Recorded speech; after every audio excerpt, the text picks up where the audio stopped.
One Piece is one of, if not the best show of all time. However, like everything else in the world, it has its ups and downs. I enjoyed every single One Piece arc that I've watched so far, but there were some that were dragged on for way too long in my opinion. For me, Skypiea is the first. I actually enjoyed Skypiea a lot. Like, just as an arc, I really liked it, but there were a lot of things that I did not like, and there were definitely some spots that needed a bit better pacing. So even though I liked it, I do see other people's point of views, and it makes sense why so many people dislike Skypiea or even skip it altogether, although that does seem kind of crazy to me, skipping an entire arc, especially on your first watch through, because personally I don't think you should skip a single episode of One Piece, and especially not the entire Skypiea arc, because there's so much world building happening throughout that arc. But that's not the purpose of this video. And the second arc that I thought was very boring was Long Ring, Long Land. This is a very common one in the One Piece fandom, and it's really just unfortunate that it's right after Skypiea, so it's like there's kind of two boring arcs in a row. But once again, I can't say I agree with everyone else that this arc is skippable. Is it worse than other arcs like Alabasta?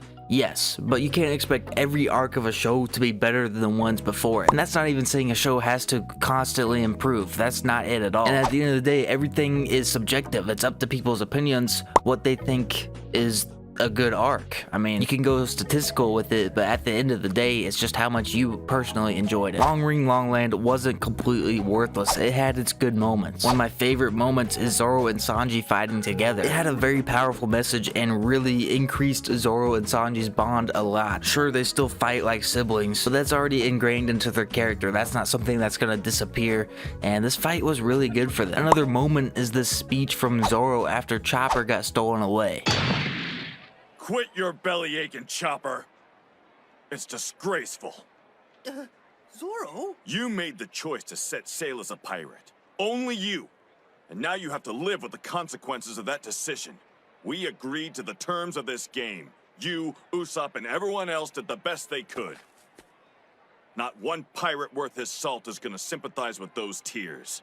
A man would suck it up and quietly watch the rest of this game. I love that speech, and it seems like every arc Zoro has some sort of motivational speech to give to the group, and even though he is horrible, I mean horrible with directions, I think Zoro is actually the wisest person in the Straw Hat crew, especially in the sense of pirates and being pirates and all of that, because a lot of these guys like Nami, Sanji, Luffy, Usopp, this is their first rodeo in the whole pirate world. The only other person with pirate experience you can say is Robin at the moment, because other people hadn't joined the crew at this point. But Zoro being smart makes sense. He's written to be this cool, stoic guy. So all in all, Long Ring, Long Land wasn't a complete waste of an arc. Yes, it wasn't the best, and it may seem like it was a waste compared to the better arcs in the series, but in reality, it wasn't even that bad. Now let's get to what is, in my opinion, the worst arc in the show, at least that I've seen so far, and that's Fishman Island. And that's what this video is all about. The title, thumbnail, you guys know, that's why you're here, that's why you clicked on the video, and we're going to be deep diving into Fishman Island in this video,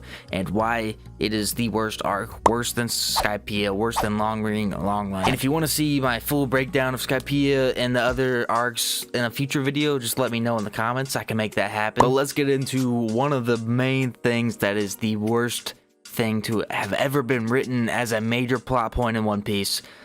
Sanji and nosebleeds. Sanji's known as this character that's a pervert. He likes women. He can't talk to women. Gets hard eyes whenever he speaks to Nami and Robin. You get the point. And this is low-key one of my least favorite character personalities in One Piece, because we see this with several different characters. I mean, the llama, what is that called? Oh, camel. The camel in Alabasta was just like Sanji, and there's always randomly just other guys similar to Sanji thrown into the mix. I just don't like this. I think this is like a dumb point almost. There's no time where I think this is funny. But either way, Sanji and his nosebleeds became a major plot point in the Fishman Island arc, and I don't understand how this was written in here. I just don't get it. Before we ever get to Fishman Island, he flies out of the boat from a stream of blood through his nose. Ugh. I know you guys are already typing comments, right? Oh, we spent 2 years on an island with a bunch of dudes. Yes, I know that. I don't think that should be written as much into the story as it was in Fishman Island, and I don't know that you can really argue, because until the final fight scene against Hordy Jones's army,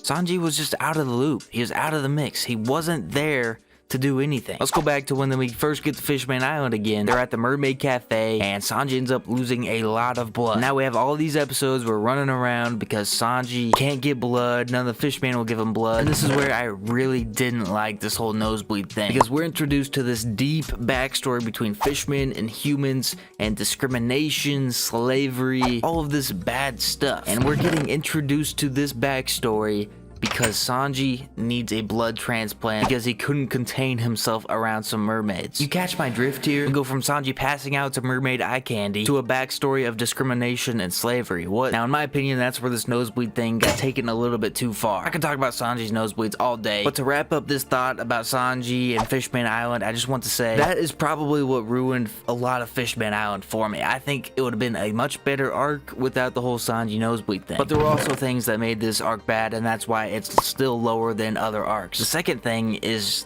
just the villain was not that terrifying. This is the first arc after the time skip. Everybody's supposed to be stronger, faster, learned haki, all of this stuff. And the villain we're fighting is Hordy Jones. The crew already beat a fishman in the 35th episode of the series. They do say that Hordy's stronger than Arlong, but really, how much stronger can he be? He knows no types of haki, no devil fruit powers. And in order to make this seem like even more of an intense fight, they gotta make up some sort of pill drug that we never see again after Fishman Island to enhance all these fishmen and make them stronger. I think Fishman Island had a great plot line, like bringing up all the backstories between fishmen and humans, the fishmen wanting to kill all the humans. I just think we needed a stronger villain, that's all. And if you think about how much they've been training for 2 years, it makes sense. Because in order to make this an even close fight at all, Luffy has to end up in the water, so Hordy has the advantage. But we already saw Hordy get sliced up by Zoro in the water already. So at this point, we know he's all drugged up, but we also know the limits of Hordy's strengths. He's not that strong. I feel like I'm just ranting, but that is the harsh truth. Those are really the two main things that I believe make Fishman Island the worst arc. And my favorite thing about this was probably the backstory of the fishmen and the humans. The backstories and the very strong senses of prejudice are what saved this arc and made this arc really enjoyable. It does a great job further characterizing Jinbei, the very underwhelming and non-threatening villains, as well as the gags like Sanji, are what really took this arc downhill. Let me know what you think about Fishman Island in the comments, and maybe I'm completely wrong with my thoughts.